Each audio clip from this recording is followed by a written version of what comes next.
Thank you, Historical Society, for having me. And I'm going to talk about the 710 Freeway. And, the title is somewhat provocative. It's not just another road. And this is about, it is incomplete.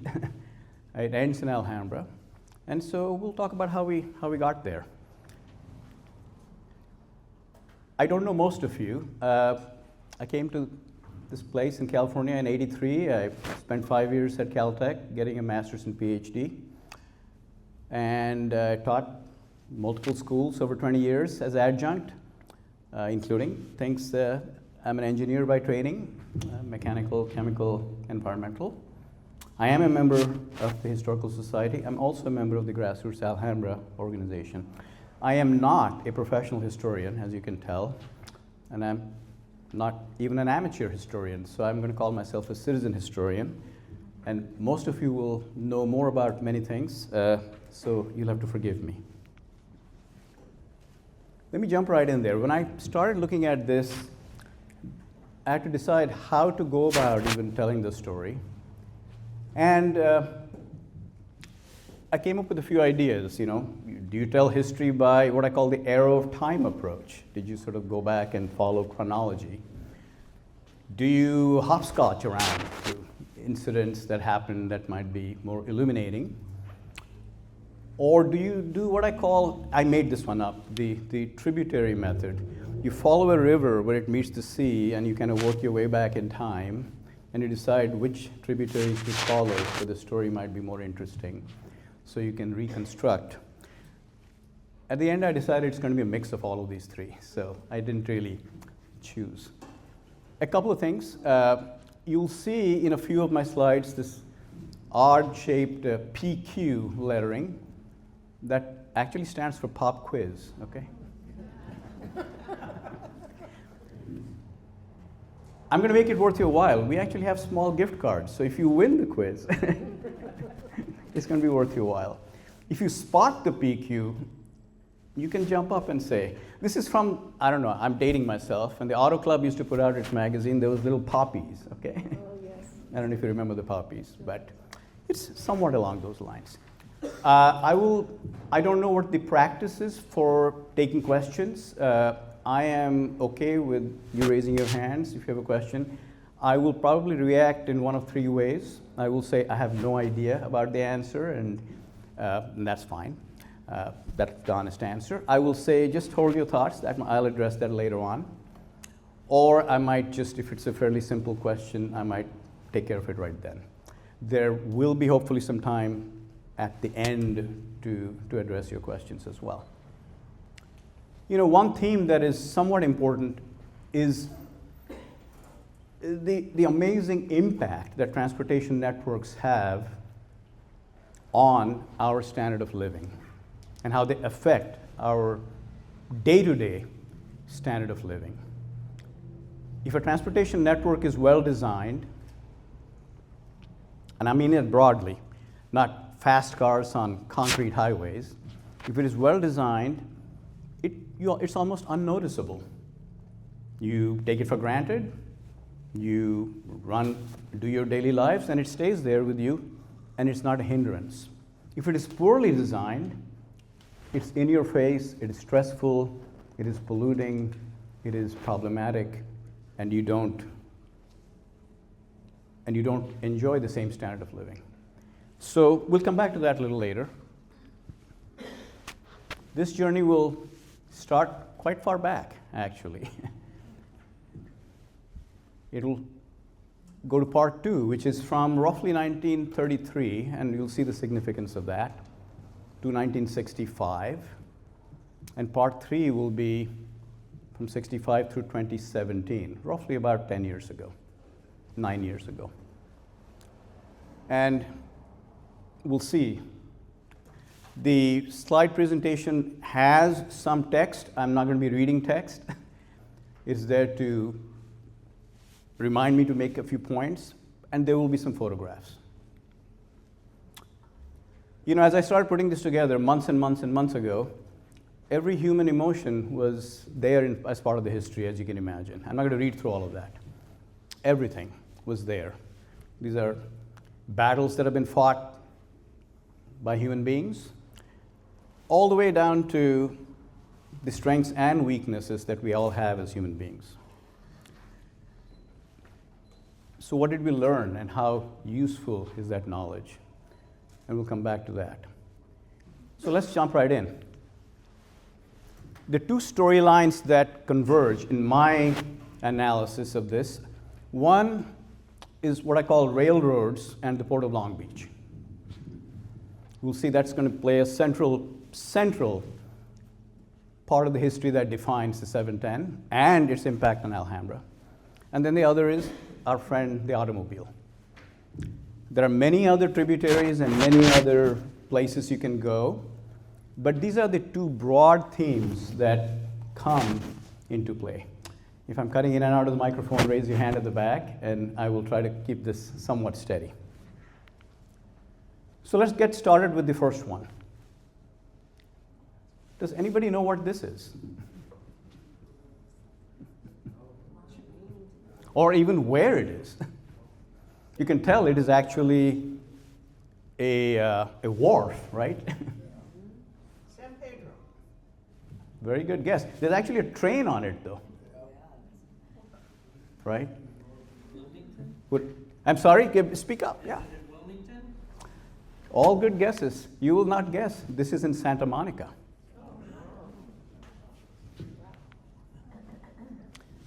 The only remnant of this is a small marker at Will Rogers State Beach.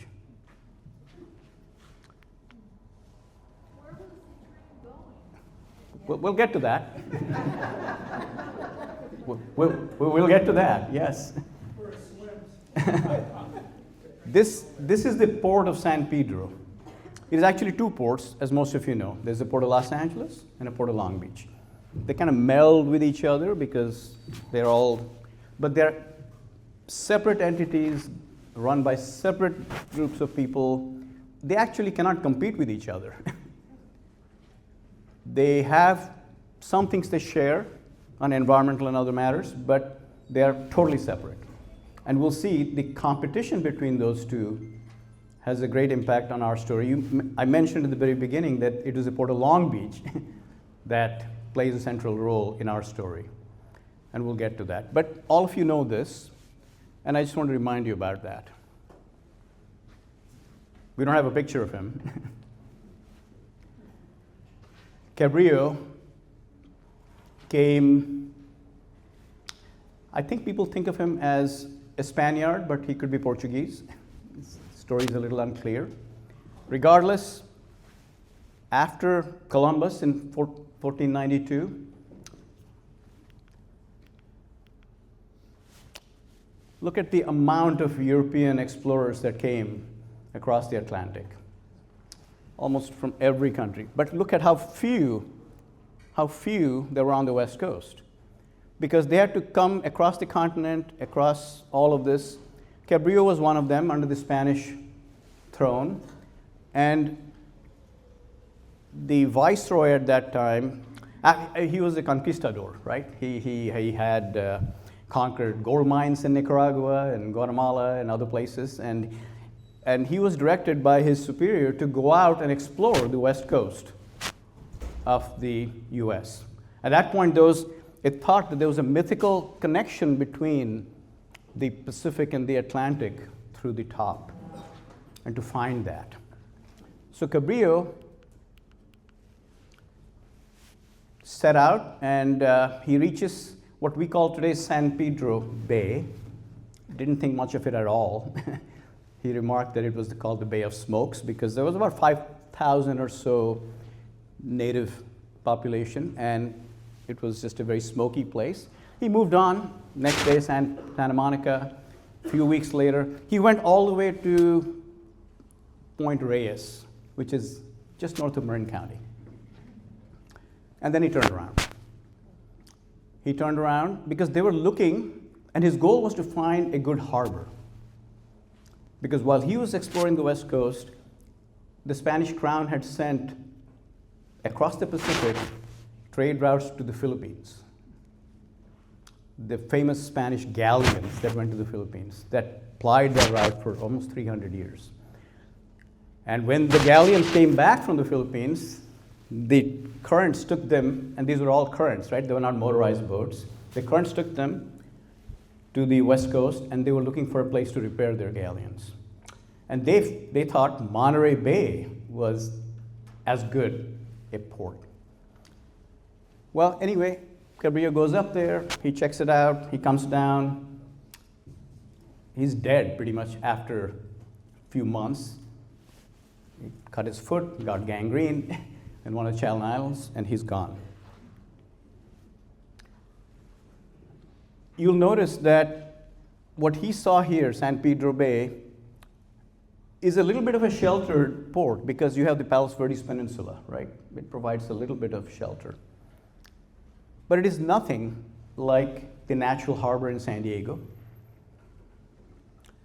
And it is, of course, nothing like the natural harbor in San Francisco.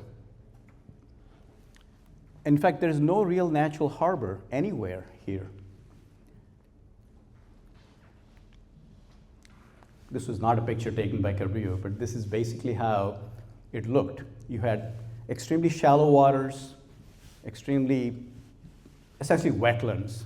No ships could appear close to land, and therefore they had to stay far away, and then small boats had to ferry the goods, extremely inefficient. And so there was nothing. From Newport Beach to Huntington Beach to Redondo Beach to Santa Monica, no natural harbors. I'm not going to go through all of that. I will notice, because this was fascinating to me,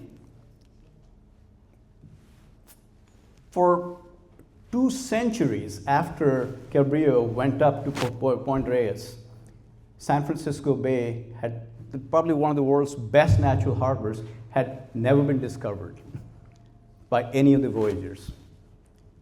In fact, it was discovered by a land expedition later on.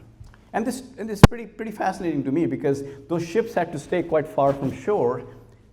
And when you are far from San Francisco and the mouth of what we call the Golden Gate today, the Berkeley Hills appear as though they are part of the coastline.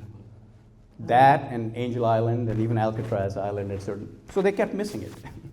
They kept missing it continuously. And then in our storytelling, while this is going on, the Spaniards are going up trying to push out the English, the buccaneers, Drake and others. The Russians were making their move, fur traders and so on. They came as far south as what we call Fort Ross today, in that area. There's a reason the Russian River is named the Russian River, basically, for that reason. And of course, we know that our little development here, what are we, less than 2 miles from where that is, the mission, right? 1771, literally from as we sit here, stand here. And we also have, let me get there. And some contemporary events. We have the Declaration of Independence, 1776. This is going on in our East Coast, sort of just to tie things together. We have the westward expansion that is happening in the continent, correct?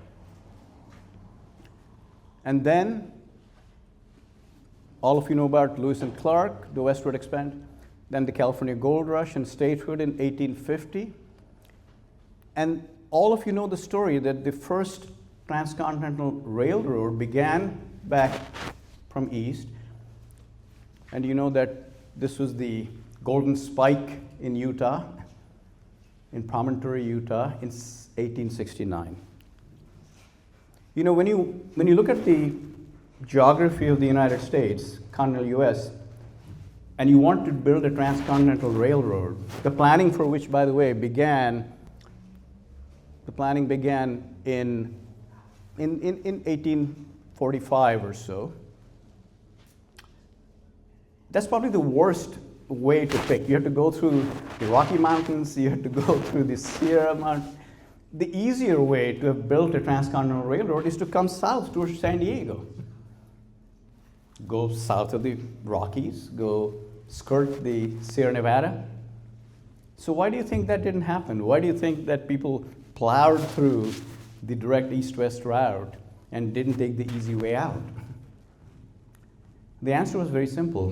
In 1850 or 45, when this began, that route would have been mostly in the southern states who were threatening to secede. There was no way they were going to build a transcontinental railroad that went through most of the southern states who might just leave the Union. So they plowed through. The part from the west was controlled by big four private entities in the Bay Area. Collis Huntington, uncle of Henry Huntington, okay? We'll see later on. And he, along with Mr. Crocker of Crocker Bank, it no longer exists, and Leland Stanford, founder of Stanford University, they put together a conglomerate and they started from the west and they joined in Utah. And that was the merger of the Central Pacific and the, I'm going to get this mixed up, the Union Pacific. But then once this happened in '69, Collis Huntington, he was pretty ambitious.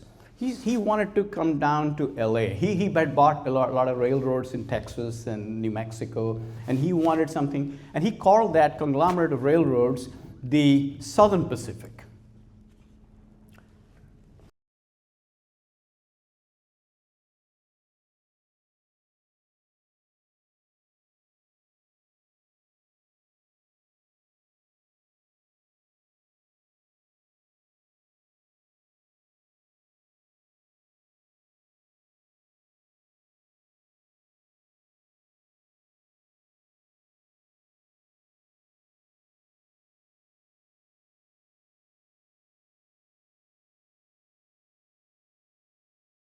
To 2 miles from here.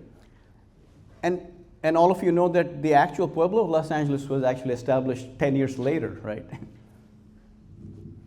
It was established 10 years later because the governor who was the governor of Mexico at that point, didn't want the mission priests to be that politically strong. He wanted an alternate power center. So he grew the town, and I keep flipping, I'm just getting used to this new thing here. So the population of LA kept growing, the little town, and it was not a pleasant place in the second half of the 19th century. LA was routinely considered, I keep doing this, routinely considered the toughest city in the country. Highest numbers of murders per capita, nothing but saloons and houses of prostitution and everything you could imagine. And our story, we cannot get into all of that. That's why I skipped up the 2 hours I told you that I'm not going to talk about. But then we're going to have this, what I'm going to call the Free Harbor fight. We're going to spend some time on that.